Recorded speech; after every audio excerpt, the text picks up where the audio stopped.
So I'm just pulling out of SuperValu's car park here, and there seems to be quite the shortage in Graham Norton's Prosecco. Stop the press! Fuck, what are we gonna do? Everybody screamed at once. But look, herself is partial to a bottle of it. She doesn't drink fuck all. She, has half a glass here or there, and it's what she likes to drink.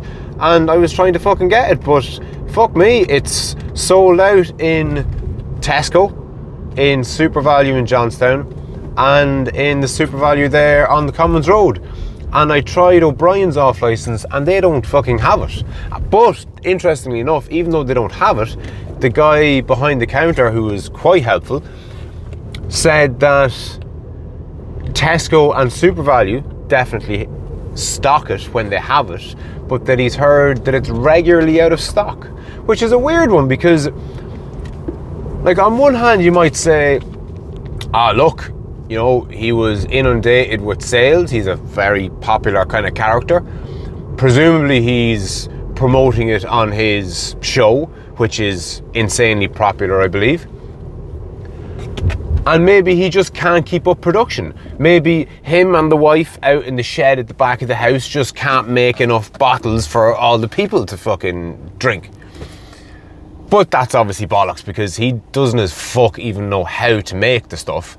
He has gotten into bed with some big, massive alcohol producing shower like Diageo or someone. Somebody's approached him, presumably. I don't know the ins and outs. Maybe he's been very public about how it happened. Maybe he fucking has been brewing Prosecco in his shed since he was 5. I don't fucking know. But I'd imagine some marketing cunt approached them one day and went, do you want to make an absolute fucking ball of money putting your name to a quite nice Prosecco? And he said, well, yeah, these are my people, talk to my people, they'll, go over the pros and cons of whether or not it fits my brand, whether it's a good match for what it is that I'm trying to promote and who I am and yada, yada, yada, and all that jazz.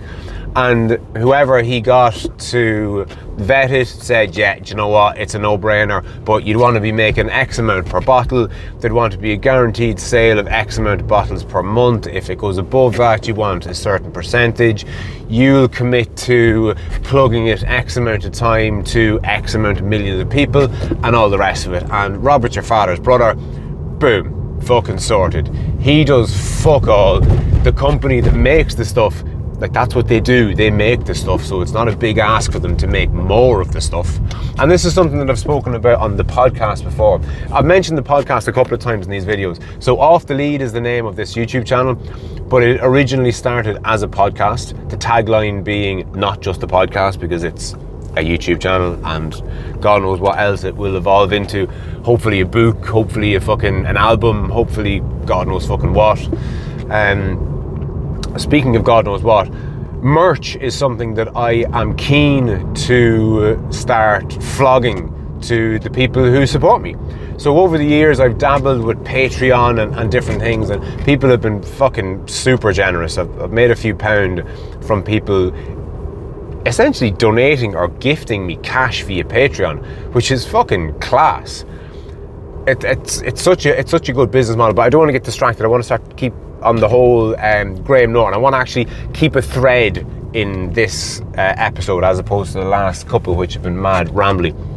And not in a particularly bad way, but I want to keep this one on track because I have somewhat of a point here talking about Graham Norton and how he doesn't actually make Prosecco, and how businesses generally, once they've solved the production end of things, and this is only applicable to a production-based company, once a company solves the production end of things. So I'll give you myself as an example. About 8 years ago, I set up a business growing microgreens, and I sell microgreens to wholesale distributors in pallet quantities. So you have to be buying about 100 boxes a week or more every week for it to be worth my while dealing with you. That's just the way it goes. So I send out 150 boxes on a pallet, let's say once or twice a week, to a customer. They take that in and then they sell it to X amount of restaurants. So I have I don't know, 5 or 6 different customers, and I'm supplying God knows how many 100 restaurants. And it means that instead of me dealing with hundreds of restaurateurs, trying to get paid every month, delivering to hundreds of different places, I have a huge big curtain cider van. It's like a small lorry, and I stack them high and I sell them cheap. So I'm a producer. It's essentially a factory-based model.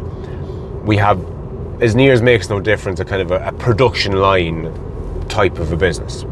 And we haven't, I wouldn't say that we've solved the production end of things, but we haven't fucking far off solved the production end of things. And my business in this sense, in this context, is the same as any other business that's making something. So we're growers, we grow microgreens, which are essentially used as garnish in restaurants, but it's the exact same thing if you're a brewer, or if you make iPhones, or if you make cars. Once you solve the production end of things, once you can make as much of whatever it is that you make as you want, you essentially become a marketing company. Because if you can make 1,000 cars a week, or 100 million pencils a day, or whatever it is, it doesn't matter. Once you've solved the production end of things, you become a marketing company. Because what's the point in being able to produce 10,000 units if you've only got sales for 200? So once you solve the production end of things, you become a marketing company. That's essentially all that you are. And it can be, I'm sure, a bit of a segue for business owners, because they spend the first 1, 2, 10, 50 years trying to up their capacity to produce whatever it is that they produce.